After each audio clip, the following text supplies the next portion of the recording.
How do Thursday Boots Premier shoes hold up over time? A lot of you commented wanting to know that answer, and luckily I've had mine long enough to show you. So I'll compare 3 different Premier shoes after 1, 2, and 3 years, in slightly different wear conditions. And stay till the end if you can, because I wanted to talk about something Thursday Boots added to their site that I hope all companies would add. I've had this first pair for about a year and wear it about once a week in casual conditions, so kind of everywhere. But it doesn't rain or snow in my area.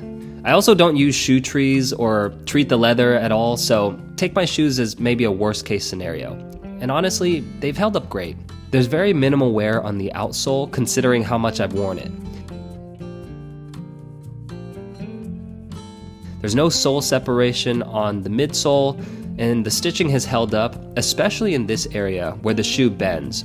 Like every pair of Vans I've wore back in the day, always separated here.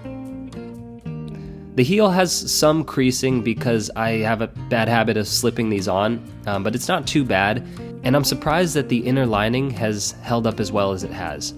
There's no tears at all, even around here, which is a high wear area. And of course, there's some expected creasing on the midfoot and toe box. The laces have also held up really well. There's no fraying or rips.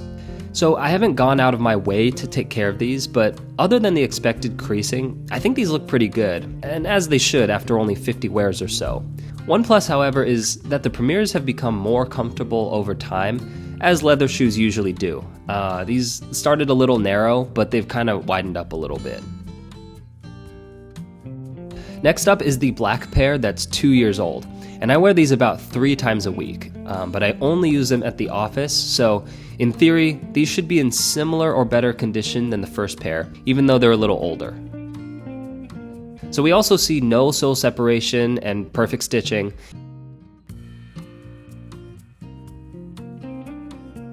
And there's expected creasing on the toe box and midfoot, but not too bad. There's also no wear on the inside. Also, these are not the original laces the shoe came with. The upper is in pretty good condition too, with the toe just barely showing that color starting to fade. You may not even be able to see it in the video, but black leather to me is the toughest to keep nice because any fading and scuffs is pretty noticeable. But again, these held up pretty well.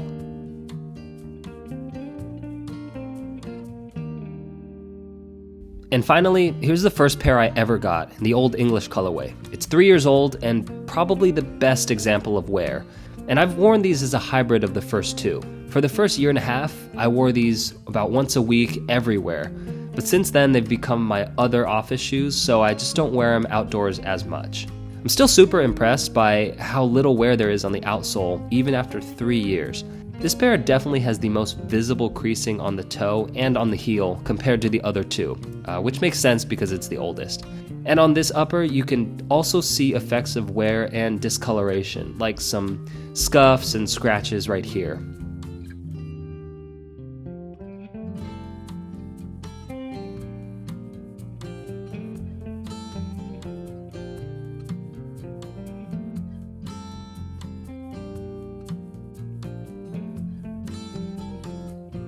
There's also visible wear on the collar and heel because that's where I grab the shoe every time to put it on. But still, most of that is cosmetic. There's no sole separation, no tears in the upper or in this heel part, and there's no stitching that came undone. I mean, structurally, they're as good as the day I bought them, and they're even more comfortable. The wear seen in the upper, to me, it looks fine, especially when they're on feet. I mean, these aren't supposed to be dress shoes to keep looking pristine. They're sneakers at the end of the day, and they're supposed to get a little beat up, so there's no harm in showing their age a little bit. So overall, my 3 pairs have aged pretty well over time, and I expect them to hold up for many more years based on how I wear them. Like I said, the important parts, the stitching, the lining, the outsole laces, all of those have held up.